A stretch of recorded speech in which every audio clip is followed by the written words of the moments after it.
I don't know what it is about Herta, but she's absolutely dripping magical girl energy. And let's be honest here, the big witchy hat, iconic. She could walk straight out of a spellbinding anime crossover and somehow she fits right into a team with one of my own personal favorite characters, Jade. But enough jokes for now, welcome back Trailblazers to another Honkai Star Rail video. Today I've got the privilege of showcasing none other than the Herta. Thanks to early access on the Creator Experience server, I'm able to give you an exclusive look at her kit, her playstyle and her insane potential. A quick heads up, since this is pre-release content, everything you're about to see is still subject to change. That said, this preview should give you a solid idea of what to expect, so you can decide if she's worth your hard-earned pulse or if you would rather wait for someone like Aglea on her upcoming banner. Alright, let us take our little witch here for a test drive. Herta's kit might seem complicated at first glance, but once you break it down, it is surprisingly simple. At her core, she's an extremely powerful DPS character, especially if you play her right. And for those of you struggling with our current endgame activities, Herta can absolutely carry you. What's more, she is free to play friendly when it comes to teammates. Characters like Serval or our upcoming Remembrance Trailblazer are fantastic in combination with her. For this showcase we will dive into pure fiction, where she will definitely shine. As for her teams, I'm rolling with Jade, Lingsha and Robin. I know our Remembrance Trailblazer is super hyped right now, but everyone is already using them, so let us keep things fresh and try something different. For sustain you've got several solid options. Hykwe, Aventurin or Gallagher, all of them work. And if you don't have Jade, no worries, Serval makes an excellent substitute. Now let us dive into the nitty gritty of her kit. Herta is all about a debuff called Interpretation, which we will see applied to enemies above their HP bar. This debuff is super important because it will increase your overall damage on your enhanced skill attack. Interpretation is automatically applied when enemies enter battle, thanks to her talent, or when you hit them with any of your abilities. Herta thrives in AoE situations. If you've got 5 enemies on the field and attack all of them, each one will get a stack of Interpretation. That is why characters who excel at AoE damage like Serval, Jade or Lingsha synergize so well with her. Her skill attacks her main target as well as adjacent targets, and if it is enhanced, she will follow it up by using an additional attack which hits every single opponent on the field. So how do you enhance her skill? Super simple, use your ultimate. Every time Herta pops her ultimate, she gets a 100% action advancement, pushing her all the way to the top of your action order, and this will enable you to instantly use her enhanced skill. However, if you use your enhanced skill, you will reset the stack count of Interpretation on your main target, so be aware of that. Moving on, there's more to her ultimate than just action advancement. Herta's ultimate damage scales via a buff called Answer, which she gains when you apply Interpretation throughout combat.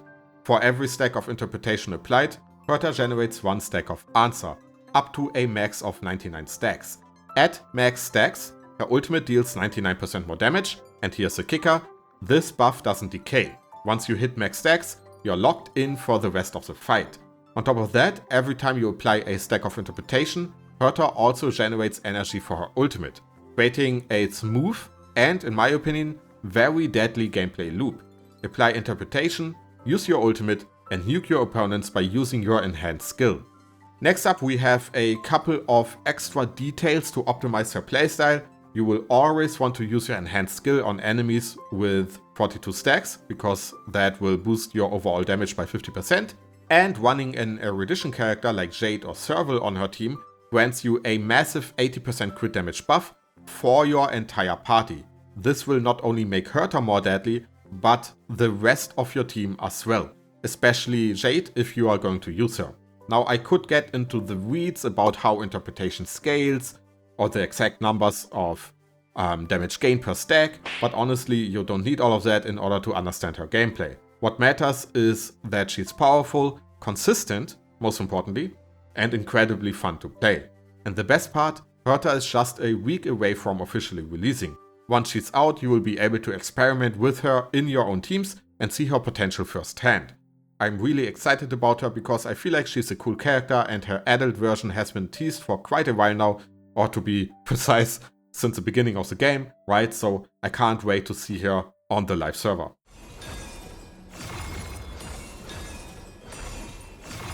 Alright, so as mentioned earlier, let us take our little gremlin here into pure fiction in order to see what she's truly capable of. And before anyone hates me, I don't mean it in a bad way.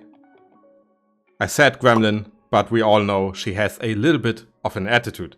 Either way, let us now see what she is capable of doing in some of our endgame activities. When you start combat in the team we are currently using, right? If you have a Jade in your team, it is fairly important to designate your skill target. And I see a lot of showcases right now putting Jade's skill onto Herta herself, which honestly I feel like is a mistake. You should put it on Lingsha, as simple as that. Herta herself is going to do big attacks, but not a lot of them. Lingsha, on the other hand, is going to do a lot of attacks, because first of all her elemental skill, or not elemental skill, her skill, will hit every single enemy on the field, while her pet here, Fuyan, is also going to attack every single enemy on the field. As such, we get a lot of stack generation here for Jade, which is going to fuel her follow-up attack, which in turn will fuel Herta's own ultimate, as well as our interpretation generation, right? So on Robin, we have our skill, as always, and on Lingsha we are also going to use our skill. You might be wondering, okay, why use the skill here instead of Herta, because we only have one skill point left. Super simple, Lingsha is going to attack every single opponent on the field. Herta herself is only going to attack 3 of them. So, you know, more opponents means more stacks. So here we go. And this will effectively trigger Jade's follow-up attack, and now we also have Lingsha's follow-up attack happening here, and this will trigger Robin's ultimate. Obviously, when it comes to Robin, it is a little bit RNG. You kind of need opponents to attack her very early on if you want to use your ultimate as soon as you can. So a little bit of RNG here involved. In this case, it works into our favor here, and now we are simply going to use Herta's normal attack in order to take out this guy. As you can see, our ultimate here is almost ready. Right, so basically 1 or 2 more attacks and we can use her ultimate. Let us do a normal attack here on our trash can into our follow-up attack, and now it is up to you to decide how you want to approach your next few steps.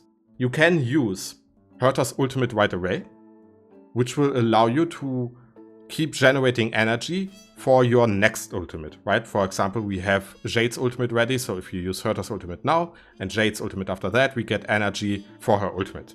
However, the downside here is that your stacks are not at 99 yet, right? So you don't have your 99% damage boost on your ultimate.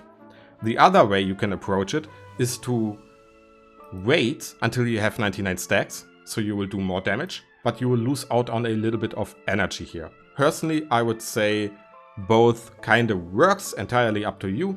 I'm going to simply go for the stacks. So what we are going to do here is to use Jade's ultimate into a follow-up attack of Jade, most likely. I didn't see the stacks, but 7 out of 8, so okay. We're going to use our skill here into her follow-up attack.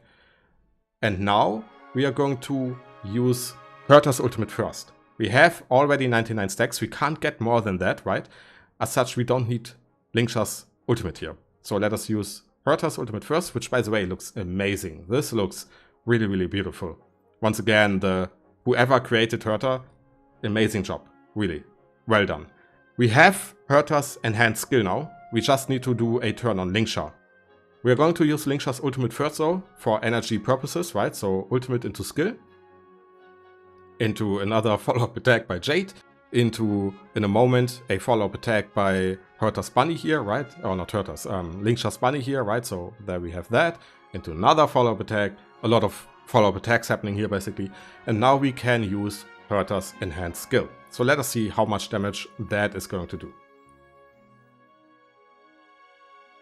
Yeah, almost 3 million damage. That is quite insane. As you can see, we lost our stacks on our team leader guy here, but we are already back at 14 stacks due to all the follow-up attacks we just did. So now we can use our skill. And one aspect to keep in mind here is when you play Jade, always take a look at Jade's buff.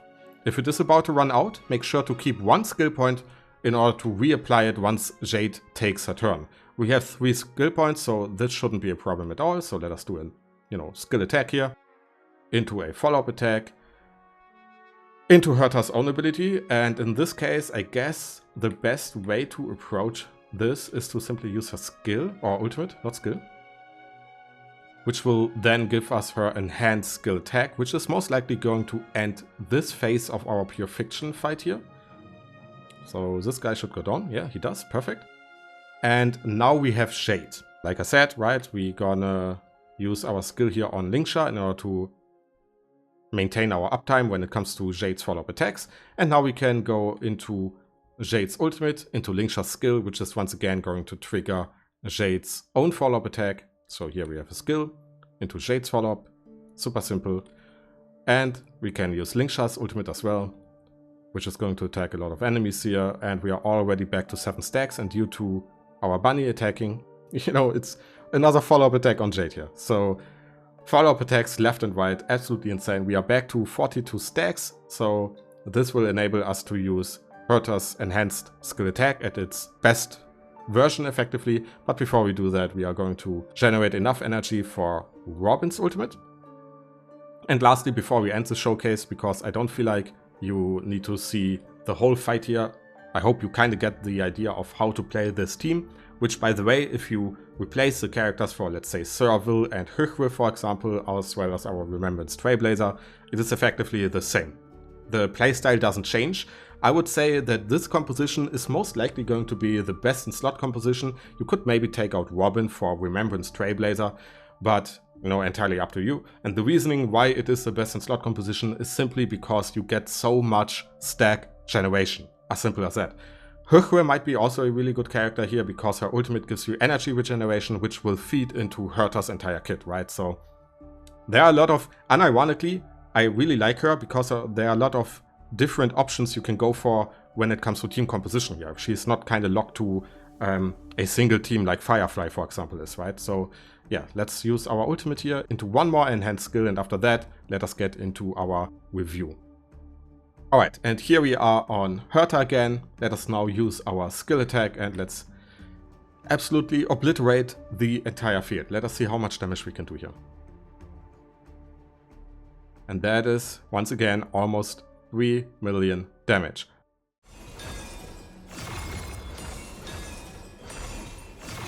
Alright, so Herta, in my opinion, a fun character to play, easy to build, and in itself, she also has a very simple kit once you understand how it works. There's a lot of text to it, and multiple people have already mentioned that, but once you understand her, she's very easy to play. It's all about generating inspiration and using that in your advantage in order to do a lot of damage. Some of her best teammates are going to be Jade, for example, or Linksha, but you can also go for Serval or our Remembrance Trailblazer. Those are going to be really, really good for her as well. Instead of Linksha, for example, if you need another sustainer, as mentioned before, you can go for Evangeline or Hychwe or even Gallagher. All of those characters work, so she has a free-to-play friendly version where you simply use Gallagher, Serval, and our Remembrance Trailblazer, and you're good to go. On top of that, she's also very simple to build. I haven't talked about that because I'm gonna do that in my actual guide, but she is all about crit rate, crit damage, attack, and you're good to go. You don't necessarily need speed on her, which is a statement which might change in the future, I don't know. But I don't feel like you need speed on her because she can generate energy outside of her own turn by simply generating inspiration on your enemies, right? And because of that, you can use her ultimate fairly often, which in itself has an action advancement. And because of that, I feel like speed is not really needed on her. Lastly, I feel like it is important to point this out because I've seen a lot of discussion recently regarding oversized HP pools in our Memory of Chaos difficulties and stuff like that. And Herta is most certainly going to help you out here because she does a lot of damage. She's absolutely going to clear out Memory of Chaos for you if you build her, even in a free-to-play team where you use, for example, Serval. I tried it out. Or if you, let's say, you use Remembrance Trailblazer, Gallagher, and Serval in pure fiction, it works as well, right? She's absolutely able to carry your account for the foreseeable future in any type of endgame activity.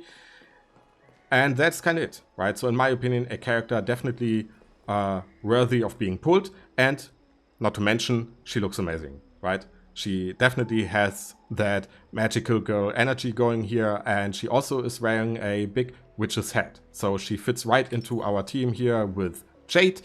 And obviously it can only get better by having other characters in the future who are going to use big heads as well. Everything else I will talk about in my full guide, if I feel like a full guide is necessary. If not, I will just pin a few comments below this video when it comes to gearing and stuff like that, and we are good to go, right? So yeah, that's kind of it. If you liked the video, leave a like, a comment, a sub, all of that stuff, and I will see you in the next one. Bye bye.